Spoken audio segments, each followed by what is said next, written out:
Welcome to Tech Captains. Today, Gareth and I are joined by two tech leaders, Nishadi Ranasinghe and James Sperring.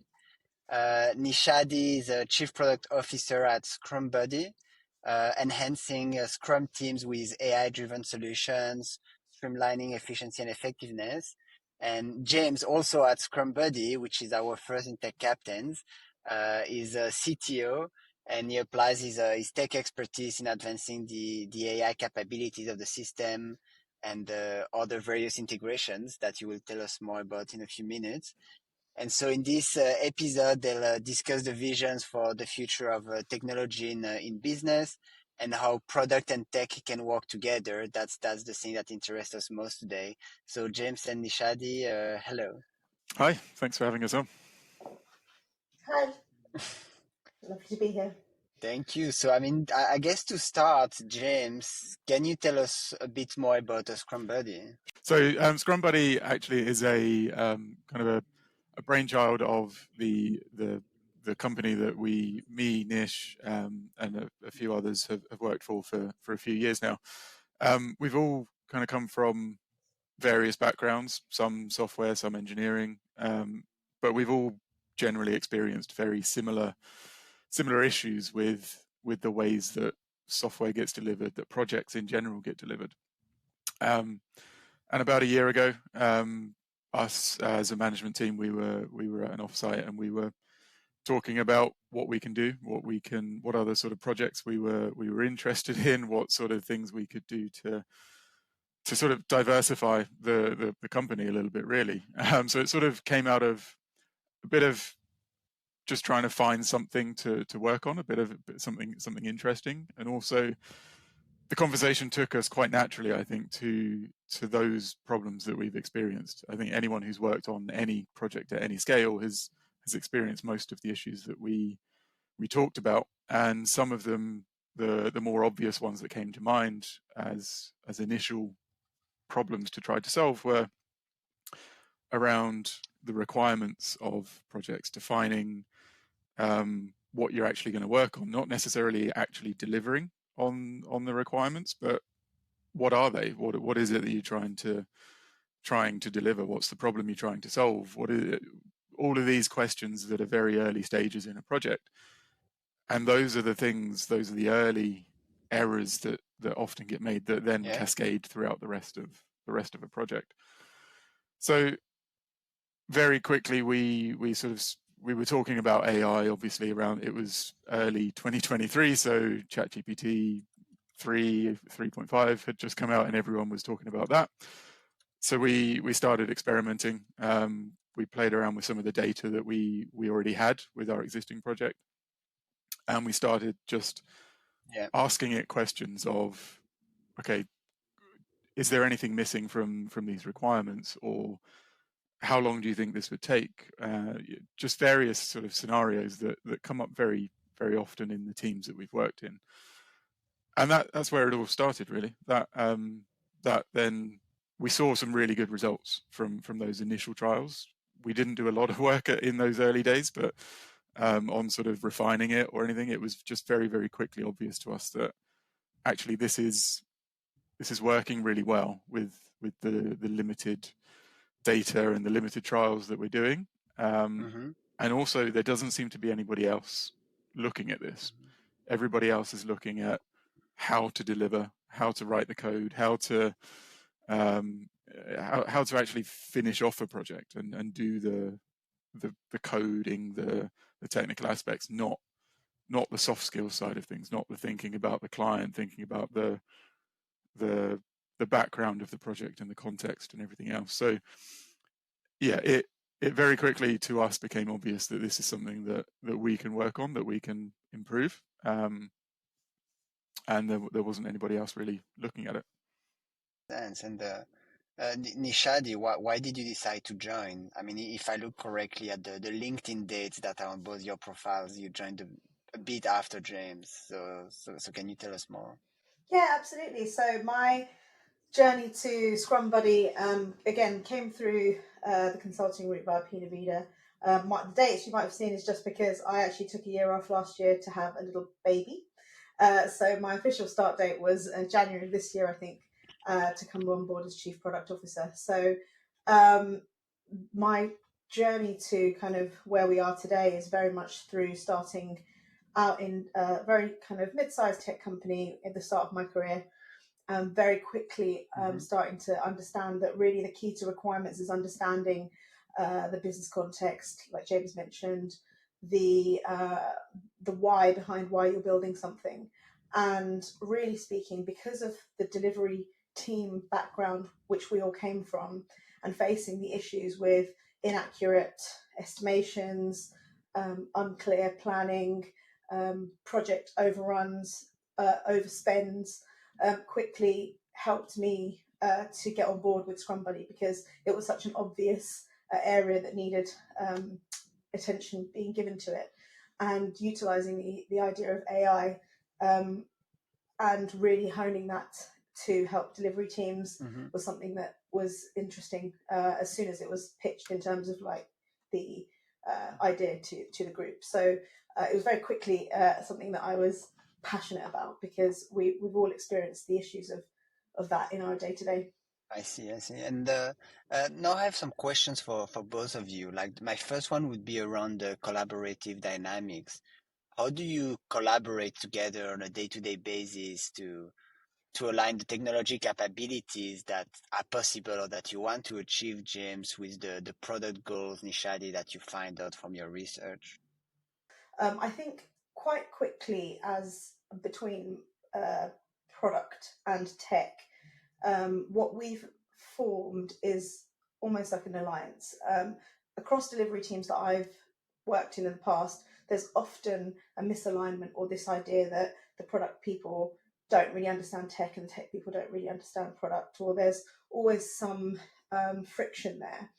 I think what we've done and tried to foster over the course of a number of years of working together has been an understanding that I, as a product person, don't always understand the technology of what it takes to execute something, that a requirement that I'm bringing to the table.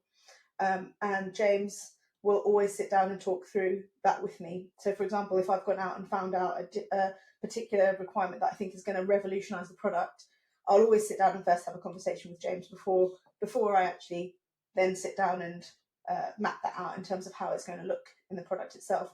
So it's fostering that collaborative environment, really.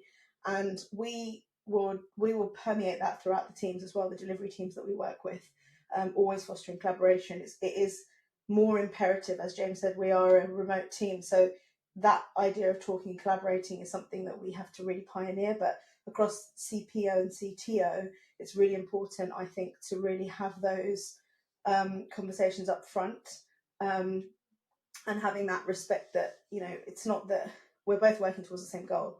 Ultimately, we want to make the best product for people to use, and to have the most productivity gains across the industry. So ultimately, it's not going to work if I come up with something that he can't build, or he comes up with something that I can't implement to a customer.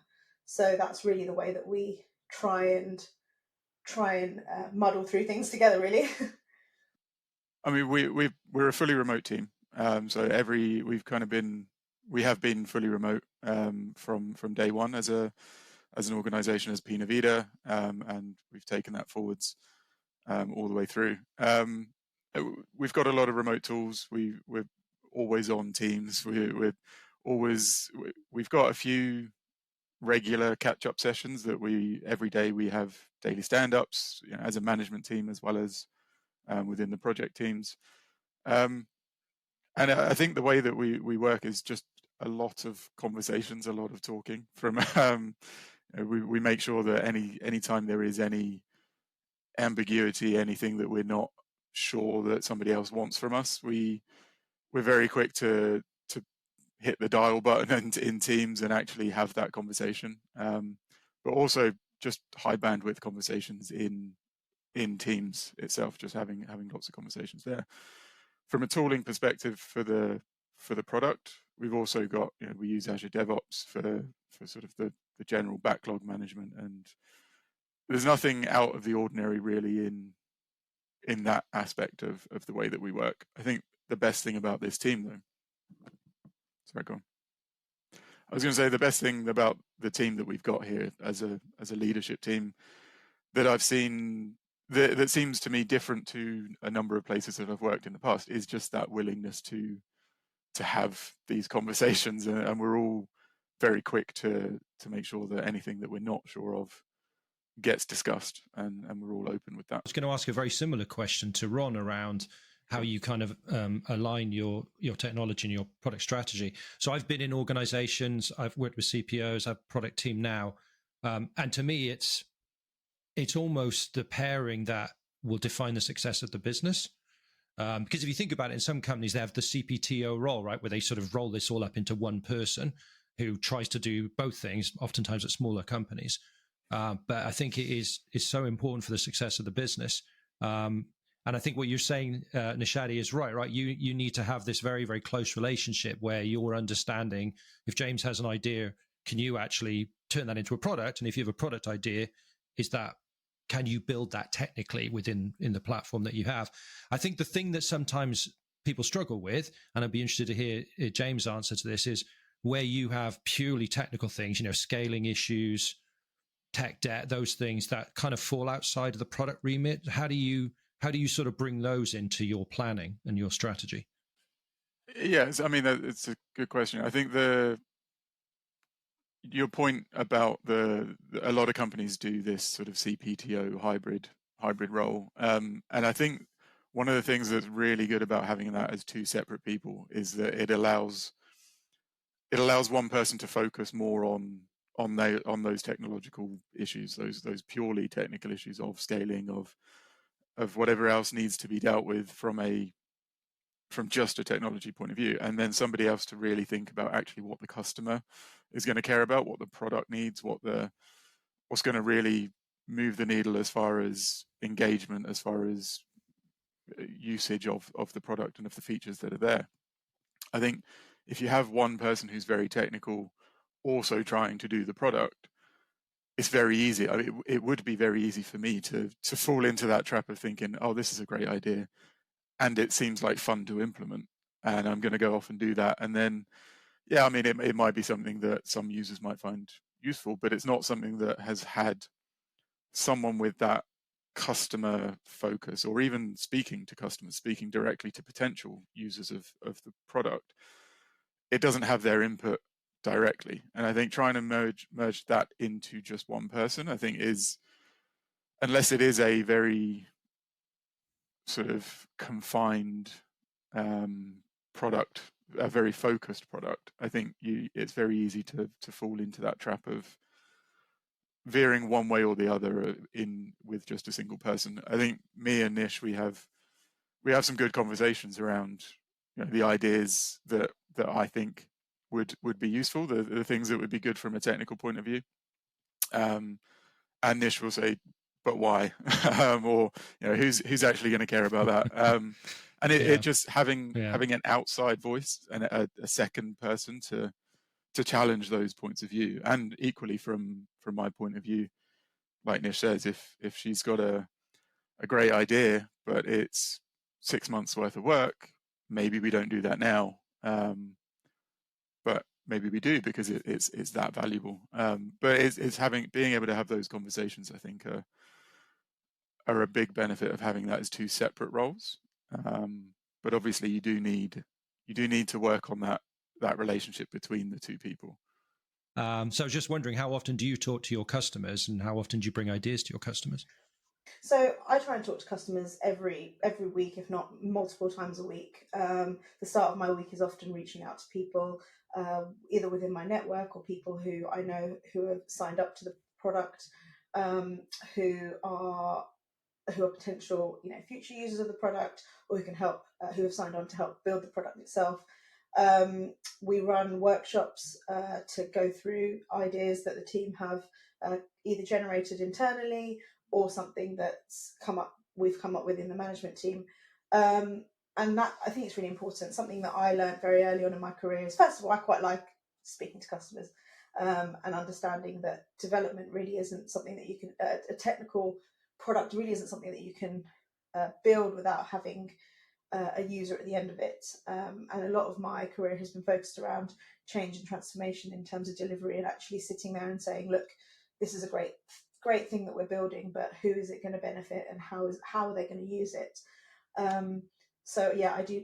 That's one of the main parts of my job, is to speak to customers and make sure that what we're trying to deliver will deliver value to them. What technology and product development you think will significantly impact your industry in the next few years? I don't know, like, if you have like an idea, either of you, of what it could be.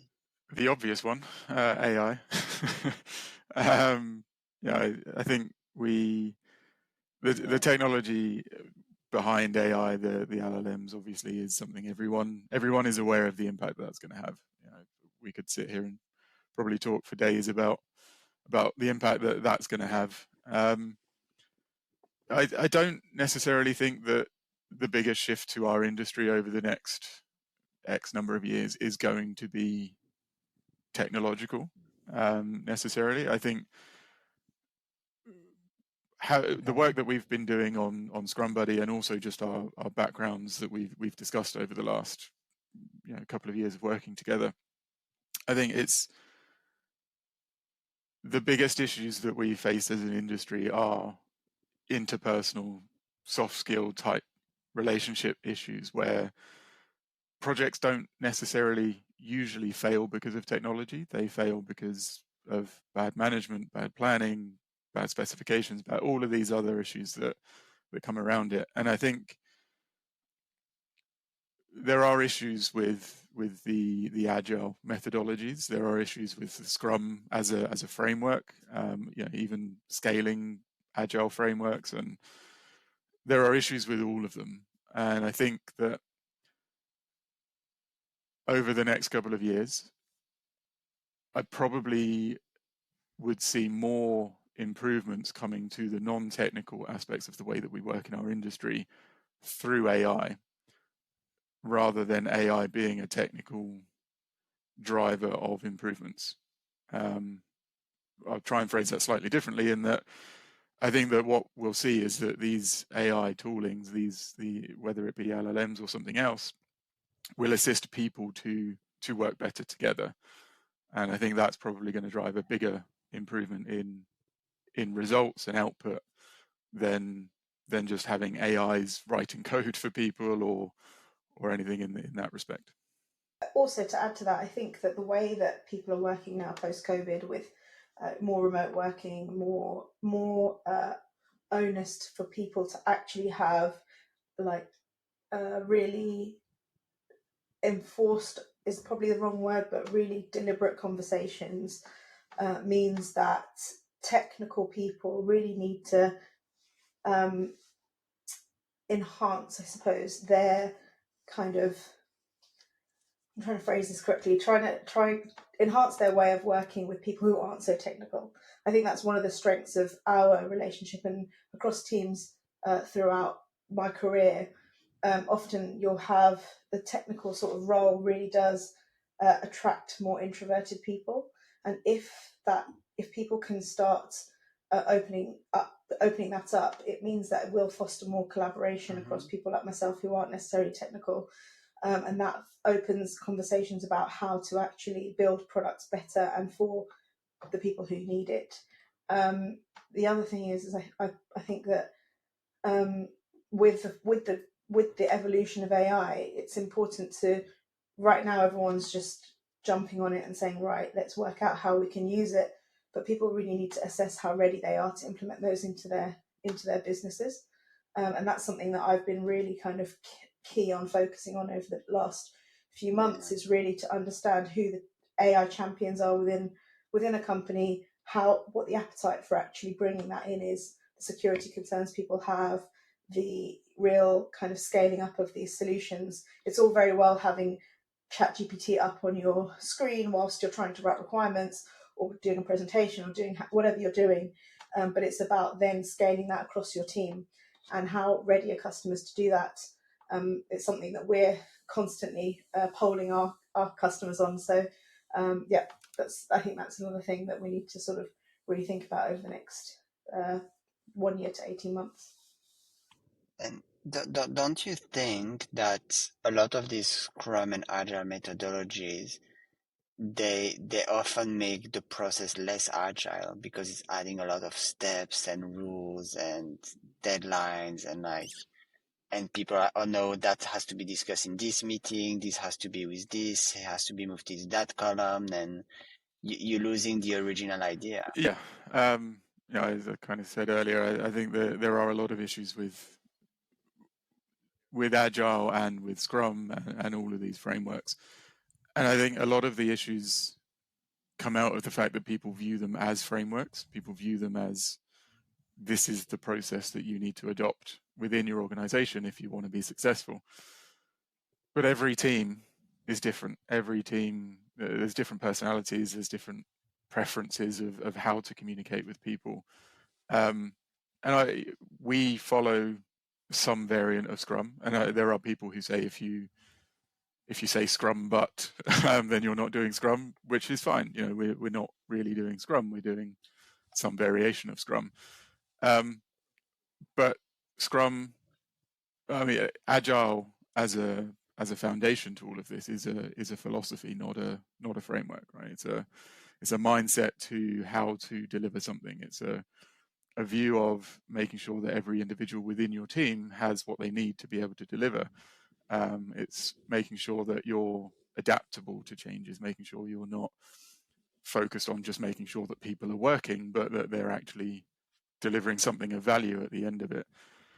And then various frameworks got built off of those slightly incorrect views on that philosophy, and then you end up with some very big frameworks where people very often get quite dogmatic in some of those processes.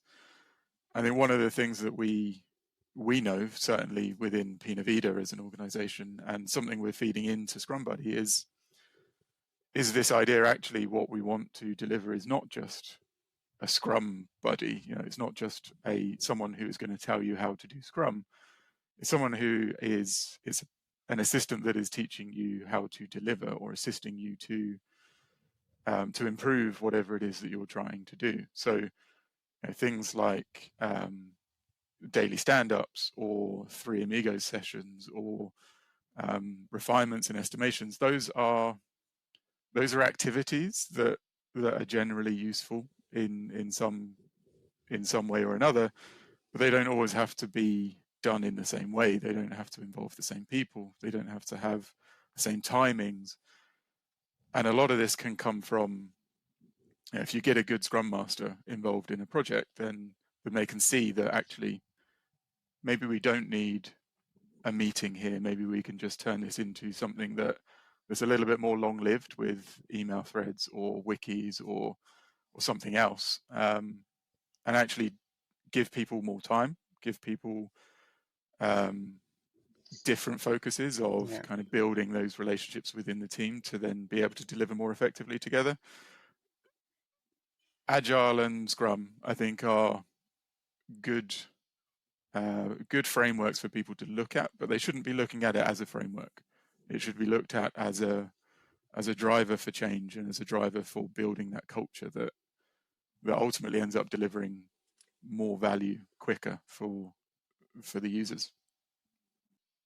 So yeah, I just wanted to ask then, James, maybe talk about your tech stack a little bit.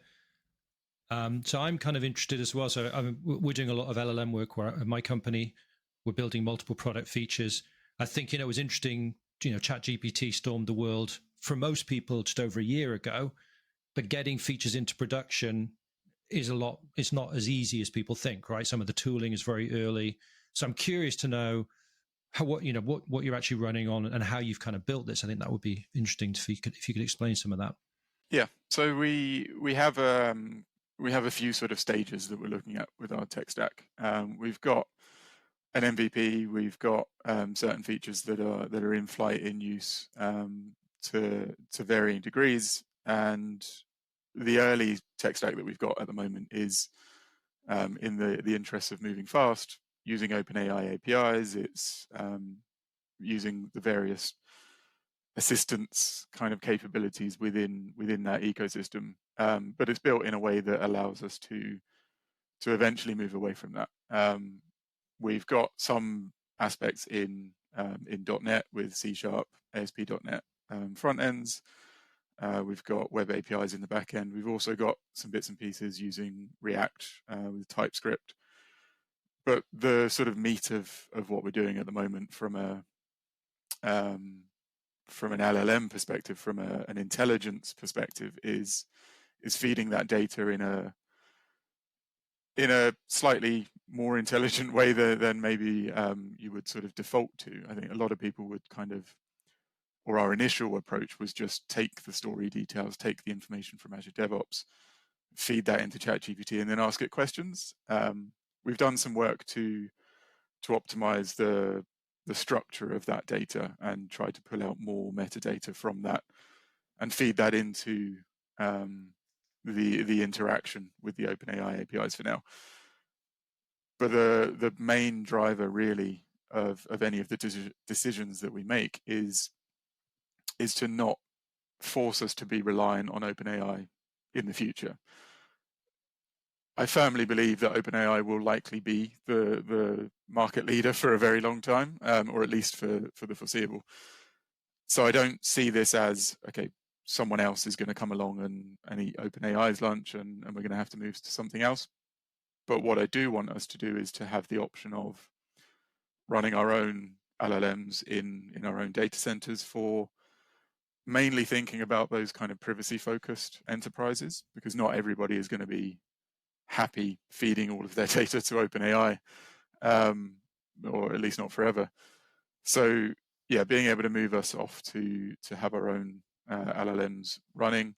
The longer term view is that we start thinking about actually training our own models. I think the kind of three key stages that I'm looking at really are: first stage, OpenAI; second stage, some open source LLMs that we can adjust, we can run locally to solve that privacy issue. And then later stages would be more training our own models, looking at more fine-tuned models that fit more of the development requirements aspect.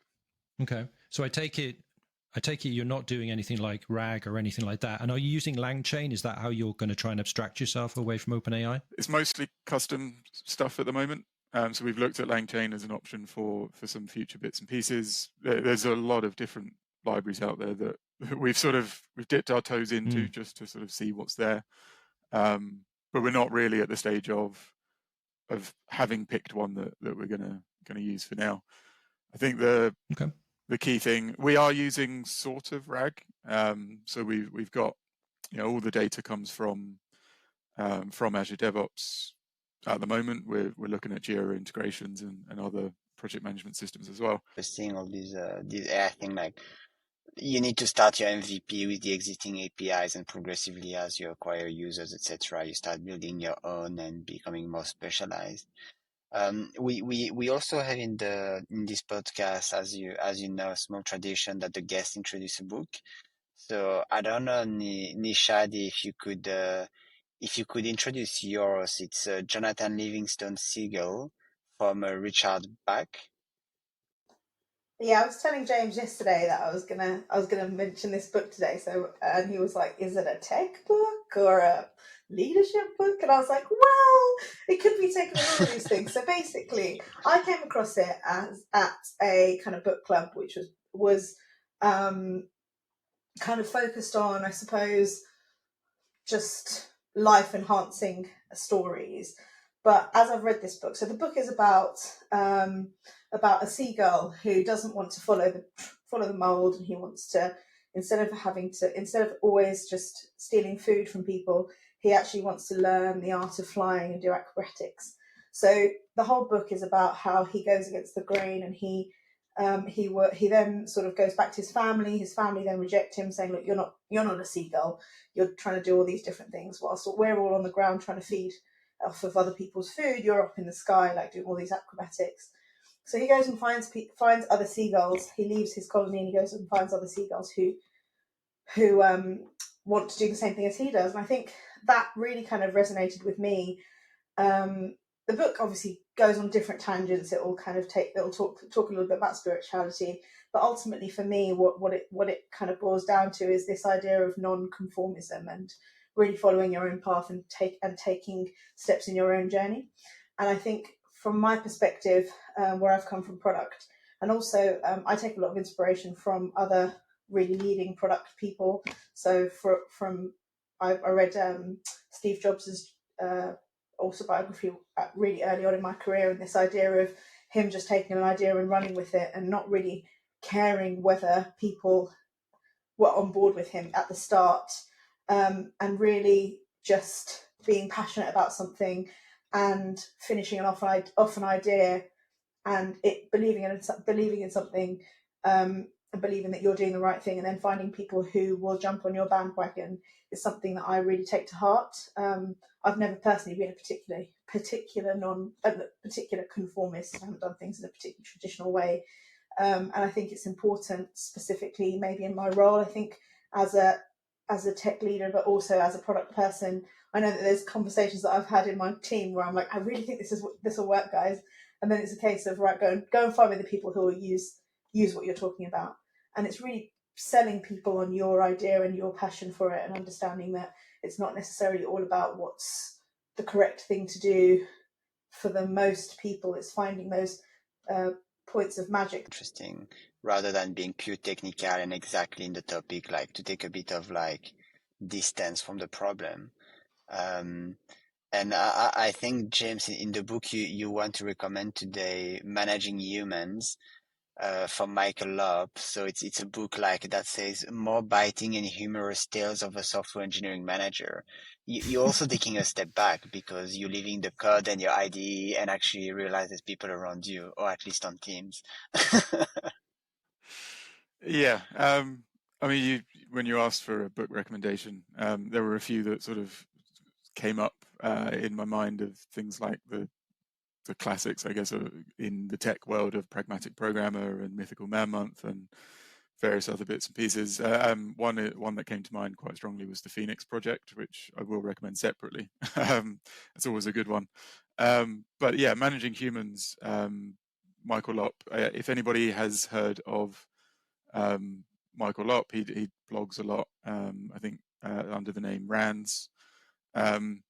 And I've sort of been reading his articles for years, and they've always been interesting, entertaining.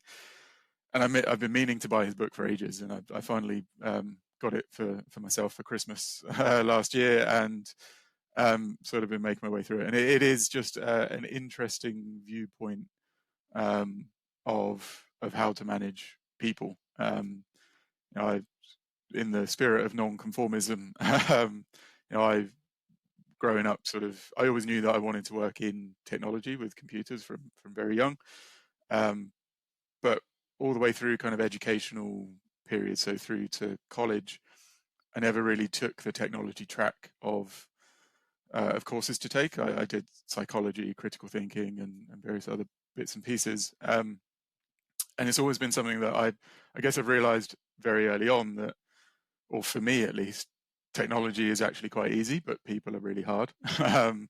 Trying to understand people is far more difficult than understanding the technology.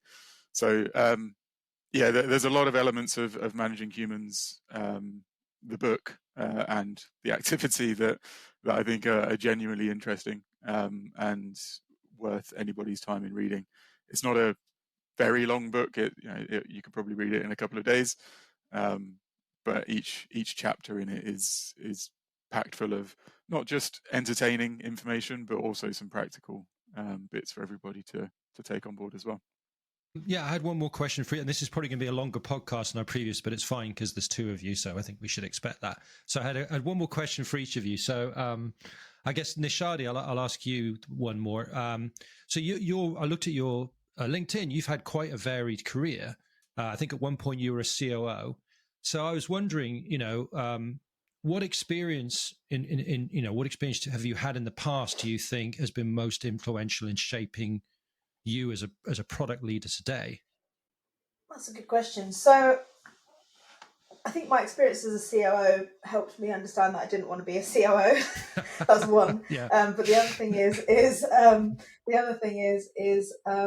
for me, I've worked as a technology head over in a small consulting firm, and I think that really helped me to understand the relationship really, and I think this has been a theme throughout this podcast across James and myself as well, where we really marry up sort of people to product and tech and all these sorts of things.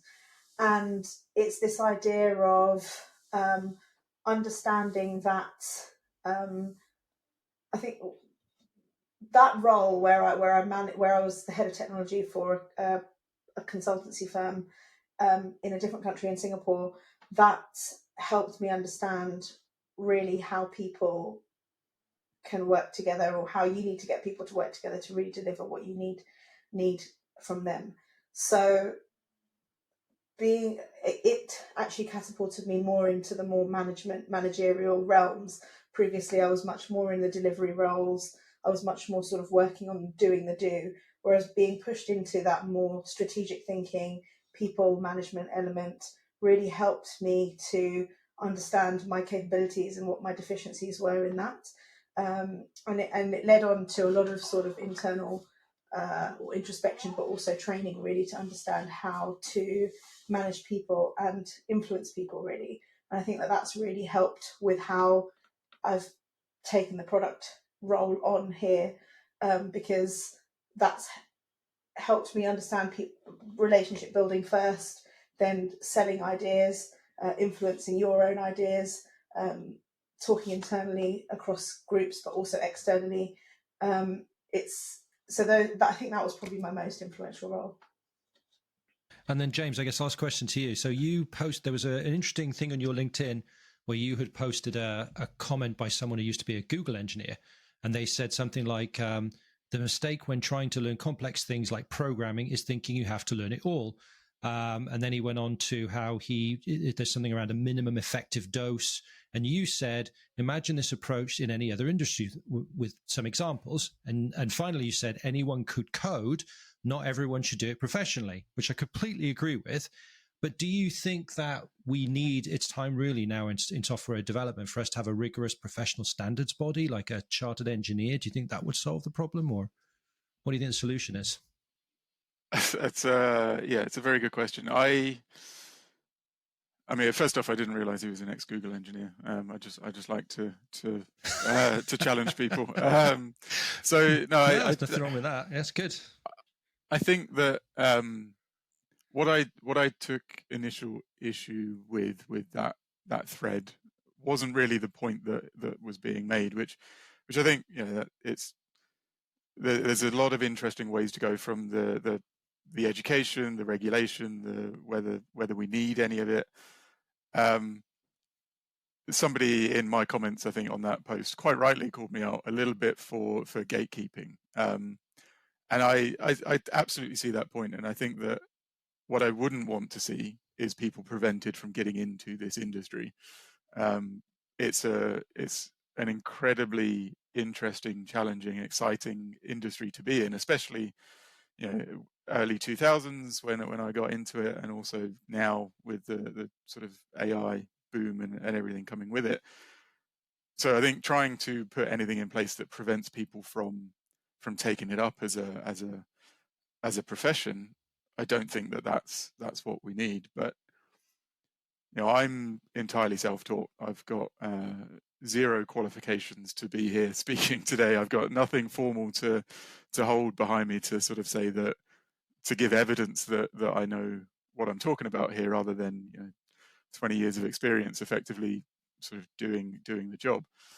So it's difficult for me to sit and say we need everyone to be formally educated before they can get into it, because I don't think that is the right answer. What I do think we need is more people advocating for more of a depth of knowledge for more people. We see an awful lot, or I see an awful lot of people making it to levels of seniority where and this is no fault of their own, right? What they're doing is that they are doing exactly as what's in that post, which is they learn enough to be able to get by, to be able to make the next step. The issue comes when they get beyond that point beyond that comfort zone too far, where they can't learn the next thing, or the next thing requires a big step back and they don't have the time to understand all of that foundation.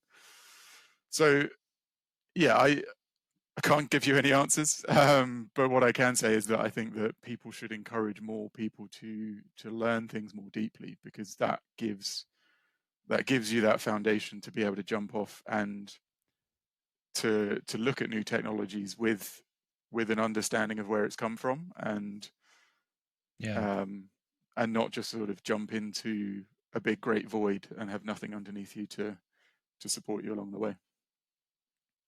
Yeah, I mean, I think that's a good answer. I don't think there's a hard and fast rule that suddenly you should have chartered engineers, and so no, I would agree. I mean, Nishadi and James, thank you for joining us today. Thanks very much. I've enjoyed it. Thank you. Yeah, thank you for having us. Thanks both. And to anybody still here listening, we will be back in 2 weeks. Bye bye.